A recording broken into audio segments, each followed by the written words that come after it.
Coders, welcome to GoKoders.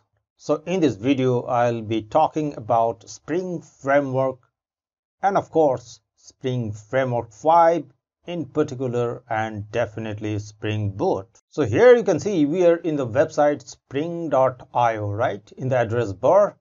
And this is one of the best resources for anything related to Spring Framework.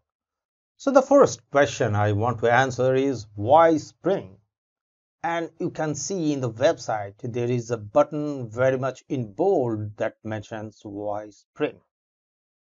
So before I go to that, I just want to mention that this website is very well crafted and it has a huge source of information. And you can not only see this in normal view, but also you can watch this site in dark mode. So right at the top corner, you can see over here, dark mode. So I'll be using the normal mode. So I'll switch back to the normal mode and let's see why Spring. So I'll just right click this and open it in a new tab. So here you can see it says why Spring. So nothing better than reading whatever is written on the site. So it says Spring makes programming Java quicker, easier and safer for everybody. Spring's focus on speed and simplicity and productivity has made it the world's most popular Java framework. Now, Spring comes up with data to validate its claim world's most popular framework. So why not have a look at this link? So let me open this link and let's switch to this tab. So this is information from a particular website called sync.io, as you can see in the top address bar. So let's scroll down and go to the right portion of the article. So here you can see at the top it says, welcome to the largest survey ever of Java developers. The data presented in the following report was taken from more than 10,200 questionnaires. So it's quite a comprehensive survey. So there are a lot of information over here. Let me scroll down and you can see it talks about who are using what cloud platform. But what matters to us is Spring Framework related stuff. So here you can see it says which web frameworks do you use? That was a survey question. And the answer you can see over here, Spring Boot and Spring Embassy at the top. So there are a lot of other Java framework such as JSF, Struts, Vaadin, Grails, and you can see so on, Play, Wicket. So you can see the share of Spring Boot and Spring Embassy, both of which are part of the Spring framework, is 40% and 36%. That's pretty high, and that comprehensively establishes that Spring framework is a de facto the most popular framework, or rather the most popular Java framework. Okay, so we are at spring.io/why Spring. So let's have a look quickly at this particular web page. So it says Spring is everywhere, and it's true. Spring's flexible libraries are trusted by developers all over the world, right? And Spring is flexible too. So you can see that the Spring's flexible and comprehensive set of extension and third-party libraries let developers build almost any application imaginable. This is a very valid claim. Really, it's true that you can build any application with a Spring framework. And at the core of Spring framework, as it says, is inversion of control and dependency injection. Doesn't matter if you don't understand what it means right now, but we'll be covering it in great detail in subsequent videos that will be coming up in subsequent days. Let's scroll down further. So it says Spring is productive, and actually at the heart of Spring's productivity is Spring Boot, which transforms how you approach Java programming tasks. And of course, you can use Spring Boot to create microservice applications. We'll be covering microservice also in this channel, and those videos will be coming up once we are done with Spring Framework and Spring Boot beginner tutorials. And you can see it says Spring is fast. So our engineers care deeply about performance. With Spring, you'll notice fast startup, fast shutdown, and optimized execution by default. So Spring has a very useful tool which you can see over here, live reload in Spring DevTools. So what happens that suppose you are coding in your IDE, let's say whether it is Eclipse or Spring Tools, then if you make any change in the code, suppose your server is running and you make your changes in the code, the changes will be immediately reflected if you use live reload in Spring DevTools. You don't need to restart your server or do anything like that. So that's why it is saying Spring is fast. And another reason is Spring also supports reactive or non-blocking programming model. So basically the asynchronous programming model. Don't worry, we'll be covering all of this in the subsequent videos. So next says Spring is secure. And of course, Spring is really secure because Spring Framework has a module which is called Spring Security, as you can see over here. And Spring Security has a lot of security features and we'll be covering them too. And Spring is supportive. Really, Spring is supportive because Spring community is really vast and it's global, diverse, as you can see over here. And besides all these things, Spring has comprehensive tutorials and guides. You can see over quick starts, guides and tutorials, videos, meetups, supports, and training and certification. We'll be having a quick look at some of the Spring web pages that will give more information about Spring support. So that's it on this web page. We'll go back to this particular Spring home and let's scroll down and it says what Spring can do. So you can see over here, Spring can be used to build microservice application. Spring is reactive, as I just told a few minutes ago. Its asynchronous and non-blocking architecture means that you get more from your computing resources. And there is also a module called Spring Cloud, and also you can use any other cloud platform like AWS, Azure, Google Cloud, and you can host your application, Spring application over there. And definitely this is the most basic thing, which is Spring can be used to build kick-ass web apps. Let's scroll on further and it says Spring also supports serverless application. So serverless application is basically on-demand applications where resources are consumed as the application demands. Spring applications can also be event-driven. So event-driven here means that you can react to business events. So basically Spring supports event-driven model of programming. And also you can use Spring Framework to run applications in batches. Okay, let's scroll up and you can see over here there is a button Quick Start. So if you really want to get started with Spring, this is a good resource. Let's open this link. Spring provides certain information to give you quick start using Spring Framework. So you need an IDE definitely to code Spring applications, and there are several popular choices such as IntelliJ IDE, which is from JetBrains, and there is Spring Tools, which is normally also called Spring Tools Suite or STS briefly, and you can use Visual Studio Code, and of course you can use Eclipse. I'm quite sure if you have been developing programming in Java, you must have heard about or used Eclipse. So here you can see it says start a Spring New Boot project, right? So here if I scroll down further, you can see over here there is a Spring Boot application that has been coded, and don't worry, we'll be running this application. So let's scroll down further and you can see it gives a certain explanation and it helps you to try this application out. So here you'll get a simple hello world application. Let's scroll down further and here you can see next try these popular guides and building a RESTful web service, consuming RESTful web service, accessing data with JPA. So there's a lot of, I would rather say there is a plethora of information on Spring.io site, and sometimes it might be difficult to handle or consume the information, so much the information are.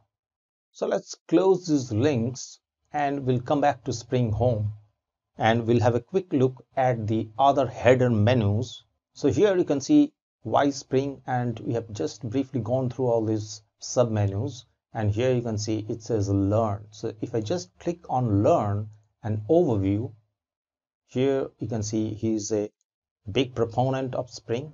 He works for Spring, so his name is Josh Long.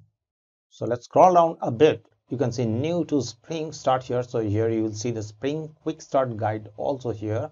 And you'll scroll down further and you can see the popular guides over again displayed over here. You will get the latest videos from here and also latest podcast.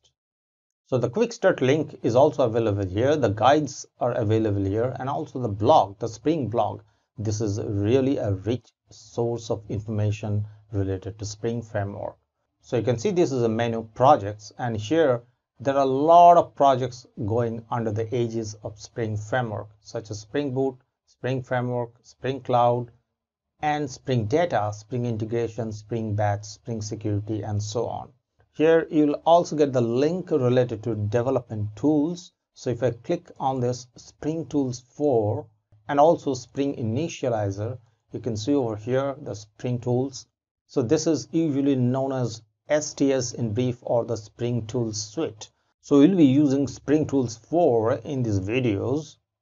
And here you can download the Spring Tools suite and it is available for the Linux, Mac, and the Windows. So let's scroll down a bit. So you can see Spring Tools is also available for Visual Studio Code, Thea, another IDE. And these are some of the features of Spring Tools 4. So it's Spring Aware, IDE agnostic, rebuilt from scratch. Making it Spring Aware actually improves the productivity of coding using these IDEs. Let's scroll down a bit. So there is nothing much over here. So getting started, navigating your Spring code, smart code editing, runtime information in your editor. We'll go to Spring Initializer. So this is basically a web application created by Spring to improve the productivity of building Spring web applications. So Spring Initializer, actually it doesn't generate any application code, but it will give you a basic project structure and either a Maven or Gradle build specification to build your code with. We'll be using Spring Initializer, but we'll be using Spring Initializer within the IDE STS, but not right from the website. If you want, you can actually use start.spring.io. You can download the project structure and then you can import it within your IDE. But we'll be going through a different route. We'll be using the IDE directly, and Spring Initializer is embedded within the IDE. So let's close these tabs. We'll come back to spring.io/learn. And here you can see there is training. Let's have a look at the training. And here you can see you can earn certifications in training. And Spring has Spring Core training, Spring Boot Developer training, Spring Cloud Data Flow training, Spring Cloud Developer training, and so on. You can have a look at all these things. So let's click on this menu, support. Spring definitely provides support also for production scenarios. So it says it is comprehensive support for OpenJDK, Spring, and Apache Tomcat. So you can see the name VMware over here. You know the company VMware. If you're aware of it, VMware is pretty famous for building virtual machines, but VMware definitely has a lot of other products. This comes to the question, who owns Spring? And we'll shortly have a look at that. So let's have a brief look at this page. So you can see what are the things available here, and it says technical support covers OpenJDK, Apache Tomcat, Micrometer, Reactor, and so on. And all the Spring projects are covered over here. So VMware supports anybody using these applications, but you got to pay for it because these supports are paid support. So let's switch tab and we'll just Google for a simple thing, which is Spring Framework, or rather you can directly type Spring Framework Company. So if you scroll down, you can see over here, I would rather type Spring Framework Company and I'll get that particular link. So here, this is the link, Spring Company, Wikipedia. So here you'll get to know who owns Spring, how did Spring evolve. So you can see Spring previously known as Spring Source. So this was the original name. In fact, originally it was incorporated, you can see, as Interface 21. and then it changed the name to Spring Source. So here, if you scroll down, you can see over here, this is the latest information. Spring Source was purchased for $420 million by VMware in August 2009. So this is what happened in 2009. Now in April 2013, it says VMware and its parent company EMC Corporation formally created a joint venture with GE called Pivotal Software.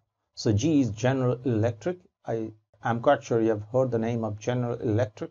So Pivotal Software is actually the company which owns Spring now, and it is basically a conglomerate or a joint collaboration between VMware, EMC, and GE. Okay, we are done with the information about Spring evolution and who owns Spring. I'll come back over here in the Spring homepage. So rather, this is a Spring homepage, and there is something over here. You can see the community. Let's click on the community overview, and over here you can see there is tremendous community support from Spring. So there is Stack Overflow, Spring projects on GitHub, and so on and so forth. You'll get a lot of information over here related to Spring community support. So that's it for the Spring.io website. We have browsed this information in this awesome website, and now we'll be coding the application which you saw in the quick start, and we'll be running the application to give you a feel what a Spring application looks like. It will be a simple hello world application. So this is a Spring Tool Suite, or STS briefly speaking, and we are using Spring Tool Suite 4. So here you can see in the about Spring Tool Suite 4, and this is a 4.9.0 release, and it is owned by Pivotal Inc., as you can see over here. So let's close this and let's switch to the browser. So here we are in the spring.io/quickstart. This is what we said that we'll be coding and running this simple application mentioned over here. So let's scroll on. You can see add your code. So we'll be simply copy pasting this code, running the application, and then briefly explaining what the application does. So let's switch to the IDE, and here we are in STS. We'll click this link, create a new Spring starter project. Now it would be interesting to see that we explained earlier that Spring Initializer can be accessed right within the STS. So we didn't use the start.spring.io web application in the browser earlier. So here you can see the service URL is start.spring.io, and we want to create an application using Spring Boot. We'll simply name the application as it is mentioned over here. So this is saying as demo application, and we'll copy and paste it in the name. Now you see that you can't have any space in the name of the application. So let's remove this space, and you are getting a similar look as the Eclipse, because STS is actually built upon the Eclipse libraries. So this looks very much like Eclipse, and we'll keep all the defaults. We'll be coming back and later explaining what we are doing over here, but this video is meant to just to give you a quick rundown of a simple hello world application using Spring Framework and Spring Boot. So we'll hit the next button over here, and here you can see at the top it's regions new Spring starter project dependencies. Now if you're meeting the term dependencies for the first time, have no fear, we'll explain what dependencies is. For the beginners, dependency simply means something that you depend on. Now when you're trying to build an application, you might be needing several libraries, and these libraries are nothing but jar files in the Java world. So here in this simple application, since it will be a simple web application, you'll be needing a dependency Spring Web, which is nothing but a bundle of .class files, or in short a library. So let's type the term Spring Web, and Spring Web will be coming up, and here you can see you can simply click this. Over here you can see the information Java docs. It says build web including RESTful applications using Spring MVC uses Apache Tomcat as a default embedded container. Now, in STS, we have actually a embedded Tomcat container. We don't need to actually download Tomcat separately. So that is one thing which makes STS developers very much productive. So let's click this finish button. We are done for now. And at the right bottom corner, you can see over here, it says import getting started content. We'll just pause the video for a few seconds and come back once the import is done. So the import is done, and you can see the application has been built over here, since I have actually mentioned over here build automatically enabled over here. So we'll just have a look at the application. So you can see the Spring initializer created the basic project structure for us. We'll open this file demo application.java, and here you have a bare bones application with annotation Spring Boot application.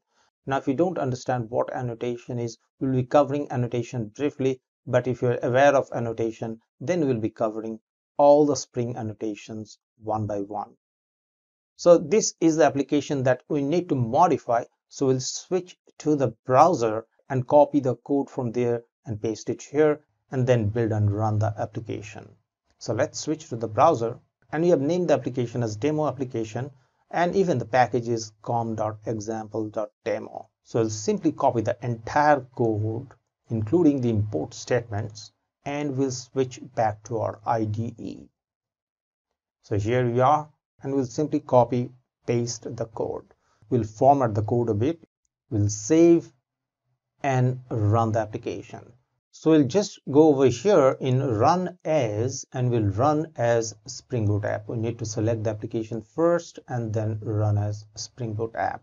And here you can see Spring is very fast, run the application in 3.302 seconds. So the application is running now, and this is a simple web application. So we need to open the browser to access this endpoint hello. So we'll explain shortly what this code means, but for now, let's switch to the browser. So here we are in the browser. We'll type the full URL. So we have typed out the entire URL. We'll hit enter, and here you can see it says hello world. Now this is the default display or the default output, and if we provide a request parameter name and we provide value to it, let's provide the value GoKoders and hit enter. And here you can see it changes output to hello GoKoders. So let's switch back to the IDE. So here you can see it says Spring Boot applications, and if you hover the mouse over here, you can see Spring Boot application is actually a composite annotation, which actually means it does enable auto configuration and many other things, including component scan. Don't worry about all these things now. We'll be covering all the Spring annotations and even basic annotations in brief in subsequent videos. So here there is annotation called REST controller. Let me briefly explain you what it means.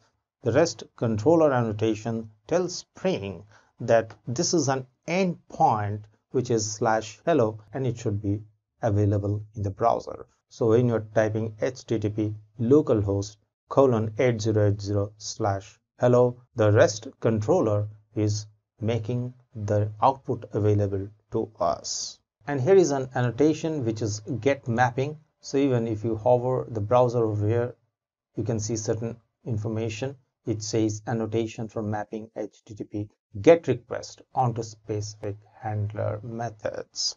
In our specific case, it tells Spring to use our hello method to answer request that gets sent to endpoint/hello address.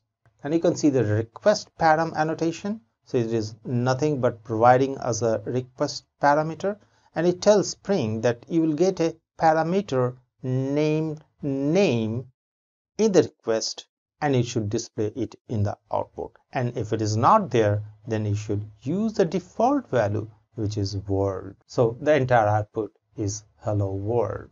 So you can see the default value is provided over here. So hope I have answered the question how to get started with Spring framework So the answer is start right with Spring.io, where you'll get all the required information. But Spring Framework is vast, right? And so the available information at Spring.io is. But I'm here to help you. I'll cover Spring Framework in great detail in a lucid and easy to understand step-by-step manner in the upcoming videos. If you are enjoying videos in the channel, please subscribe to the channel if you haven't already done so, and please give it a like. Thank you. See you in the next video.